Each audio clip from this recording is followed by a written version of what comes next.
ನಮಸ್ಕಾರ. ಕಾಂಗ್ರೆಸ್ ಪಕ್ಷದ ಪಂಚ ಯೋಜನೆಗಳಲ್ಲಿ ಒಂದಾದ ಶಕ್ತಿ ಯೋಜನೆಯಿಂದ ಮಹಿಳಾ ಮಣಿಯರು ಸಖತ್ ಖುಷಿಯಾಗಿದ್ದಾರೆ. ರಾಜ್ಯಾದ್ಯಂತ ಸರ್ಕಾರಿ ಬಸ್ಗಳಲ್ಲಿ ಉಚಿತ ಪ್ರಯಾಣಕ್ಕೆ ಮಹಿಳೆಯರಿಗೆ ಅವಕಾಶ ನೀಡಲಾಗಿದೆ. ಆದರೆ ಮಹಿಳೆಯರ ಈ ಉಚಿತ ಪ್ರಯಾಣದ ಹೊರೆಯನ್ನು ಪುರುಷ ಪ್ರಯಾಣಿಕರು ಹೊರುವ ಸ್ಥಿತಿ ಬರಬೇಕಾಗಬಹುದು. ಹೌದು, ಬಿಎಂಟಿಸಿ ಹಾಗೂ ಕೆಎಸ್ಆರ್ಟಿಸಿ ಬಸ್ ಪ್ರಯಾಣ ದರವನ್ನು ಹೆಚ್ಚಿಸುವಂತೆ ಸರ್ಕಾರದ ಮುಂದೆ ಪ್ರಸ್ತಾಪಿಸಿವೆ.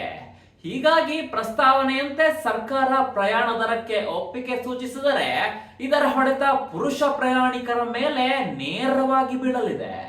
ಜೊತೆಗೆ ಮಹಿಳೆಯರಿಗೆ ಉಚಿತ ಪ್ರಯಾಣಕ್ಕೆ ಅವಕಾಶ ನೀಡಿದ ಸರ್ಕಾರದ ಮೇಲೆಯೇ ಇದರ ಹೊರೆ ಬೀಳಲಿದೆ. ಹೀಗಾಗಿ ಸರ್ಕಾರ ಈ ಬಗ್ಗೆ ಯಾವ ರೀತಿ ನಿರ್ಧಾರ ಕೈಗೊಳ್ಳುತ್ತದೆ ಎಂದು ಕಾದು ನೋಡಬೇಕಾಗಿದೆ. ಕೆಎಸ್ಆರ್ಟಿಸಿ ಬಸ್ ಟಿಕೆಟ್ ದರ 15% ಏರಿಕೆಗೆ ಸಾರಿಗೆ ನಿಯಮಗಳಿಂದ ಸರ್ಕಾರಕ್ಕೆ ಪ್ರಸ್ತಾವನೆ ಸಲ್ಲಿಸಲಾಗಿದೆ. ಇನ್ನು ಬಿಎಂಟಿಸಿ ಬರೋಬ್ಬರಿ 37% ಟಿಕೆಟ್ ದರ ಹೆಚ್ಚಳ ಮಾಡಬೇಕೆಂದು ಪ್ರಸ್ತಾವನೆ ಸಲ್ಲಿಸಿದ್ದಾರೆ. NWKRTC ಅಂದ್ರೆ north western Karnataka road transport corporation ಏನಿದೆ ಅದು 30% ಮತ್ತು KKRTC ಅಂದ್ರೆ ಕಲ್ಯಾಣ ಕರ್ನಾಟಕ ರಾಜ್ಯ ರಸ್ತೆ ಸಾರಿಗೆ ನಿಗಮ ಏನಿದೆ ಅದು 30% ಟಿಕೆಟ್ ದರ ಏರಿಕೆ ಮಾಡುವಂತೆ ಪ್ರಸ್ತಾವನೆಯನ್ನು ಸಲ್ಲಿಕೆ ಮಾಡಲಾಗಿದೆ.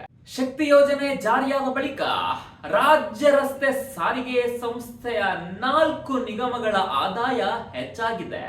ಆದರೆ ಸಿಬ್ಬಂದಿ ವೇತನ, ಡೀಸೆಲ್, ಬಿಡಿ ಭಾಗಗಳ ಬೆಲೆ ಹೆಚ್ಚಳದಿಂದ ನಿಗಮಗಳು ಆರ್ಥಿಕವಾಗಿ ಸದೃಢವಾಗಿಲ್ಲ. ಹೀಗಾಗಿ ಪ್ರಯಾಣ ದರ ಹೆಚ್ಚಳಕ್ಕಾಗಿ ಪ್ರಸ್ತಾವನೆ ಸಲ್ಲಿಸಲಾಗಿದೆ. ಈ ಪ್ರಸ್ತಾವನೆಗೆ ಅನುಮೋದನೆ ನೀಡುವ ಹೊಣೆಯನ್ನು ಸಿಎಂಗೆ ಬಿಡಲಾಗಿದೆ. ಈಗಾಗಲೇ ಪ್ರಸ್ತಾವನೆ ಬಗ್ಗೆ ಸಿಎಂ ಸಿದ್ದರಾಮಯ್ಯರವರ ಗಮನಕ್ಕೆ ತರಲಾಗಿದೆ. ಇನ್ನು ಕೆಲವೇ ದಿನಗಳಲ್ಲಿ ಸಿಎಂ ಸಭೆ ನಡೆಸಿದ ಬಳಿಕ ಹೆಚ್ಚಳದ ಬಗ್ಗೆ ಅಂದ್ರೆ ದರ ಹೆಚ್ಚಳದ ಬಗ್ಗೆ ತೀರ್ಮಾನ ಕೈಗೊಳ್ಳುವ ಸಾಧ್ಯತೆ ಇದೆ ಎಂದು ಹೇಳಲಾಗಿದೆ.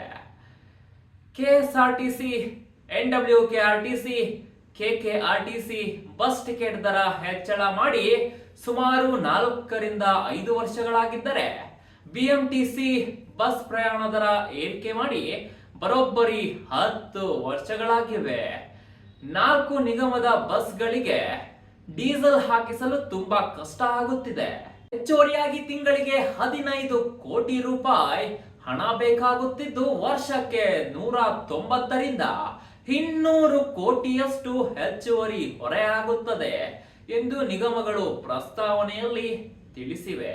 ಕರ್ನಾಟಕ ರಾಜ್ಯ ರಸ್ತೆ ಸಾರಿಗೆ ಸಂಸ್ಥೆ, ಕಲ್ಯಾಣ ಕರ್ನಾಟಕ ರಸ್ತೆ ಸಾರಿಗೆ ನಿಗಮ, ಉತ್ತರ ಪಶ್ಚಿಮ ಕರ್ನಾಟಕ ರಸ್ತೆ ಸಾರಿಗೆ ಸಂಸ್ಥೆ ಮತ್ತು ಬೆಂಗಳೂರು ಮಹಾನಗರ ಸಾರಿಗೆ ಸಂಸ್ಥೆಯಲ್ಲಿ ಪ್ರಯಾಣಿಕರ ಸಂಖ್ಯೆ ಗಗನಕ್ಕೇರಿದೆ.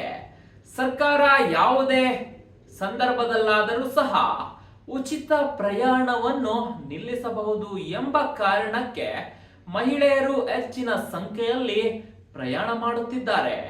ಇದರಿಂದ ಪುರುಷರ ಪ್ರಯಾಣಿಕರ ಸಂಖ್ಯೆ ಕೂಡ ಹೆಚ್ಚಾಗಿದ್ದು ಆದಾಯ ಹೆಚ್ಚಾಗಿದೆ. ನನ್ನ ಈ ವಿಡಿಯೋ ನಿಮಗೆ ಇಷ್ಟ ಆಯ್ತು ಅಂತ ನಾನು ಭಾವಿಸಿದ್ದೇನೆ. ಇಷ್ಟ ಆದ್ರೆ ಲೈಕ್ ಮಾಡಿ, ಹಾಗೆ ಶೇರ್ ಮಾಡಿ ಮತ್ತು ನನ್ನ ಯೂಟ್ಯೂಬ್ ಚಾನಲ್ ಅನ್ನ ಈ ಕೂಡಲೇ ಸಬ್ಸ್ಕ್ರೈಬ್ ಮಾಡ್ಕೊಳ್ಳಿ.